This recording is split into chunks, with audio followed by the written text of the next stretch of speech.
নমস্কার বন্ধুরা, মুক্তার ছবি থেকে সবাইকে স্বাগত জানাচ্ছি। আজকে এত গরম পড়েছিল বন্ধুরা, তাই আমি অনলাইন থেকে স্ট্রবেরি ফ্লেভারের একটা আইসক্রিমের প্যাকেট এনেছি। আর এখানে দেখো 1 লিটার দুধ বসিয়ে দিয়েছি, ভালোভাবে ফুটিয়ে জাল করে নিয়েছি। তারপর দিয়ে দেব স্ট্রবেরি ফ্লেভারের আইসক্রিমের গুঁড়োটা, ভালোভাবে মিশিয়ে নেব দুধের সঙ্গে। দেখো কি সুন্দর কালার এসেছে বন্ধুরা, আর খুব সুন্দর একটা স্মেলও বেরোচ্ছিল। বাইরে যতই আমরা আইসক্রিম কিনে খাই না কেন, সেটা শরীরের পক্ষে ভালো না, কিন্তু নিজের হাতে বানিয়ে খেলে সেটা খেতে খুবই ভালো লাগে, শরীরের জন্য খুবই উপকার। আর দেখো কি সুন্দর ঘনত্ব এসেছে, সেই রকম কিন্তু ঘন তোমরা রাখবে। আর ঠান্ডা হলে পরে তারপর আমি দিয়ে দেব আইসক্রিমের একটা কৌটোতে। তোমরা তোমাদের বাচ্চাদেরকে এভাবে বানিয়ে দিবে, দেখবে কি সুন্দর খেয়ে নেয়।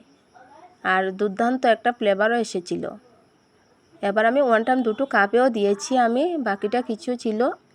এবার আমি ডিপ ফ্রিজে রেখে দেবো 6 থেকে 7 ঘন্টা। তোমরা আমার পুরো ভিডিওটা দেখবে, স্কিপ করো না বন্ধুরা। আর আমার চ্যানেলটাকে তোমরা সাবস্ক্রাইব করে দিও, পেজে দেখলে চ্যানেলটাকে তোমরা ফলো করে দিও। আর আমাকে কিন্তু কমেন্ট করে জানাবে তোমরা তোমাদের এইভাবে আইসক্রিম বানিয়ে খেতে কীরকম লাগে, সেটা আমাকে কিন্তু কমেন্ট করে জানাবে। দেখো 6 ঘন্টার পর আমি ফিরে এসেছি, কী সুন্দর আইসক্রিমটা বসে গেছে।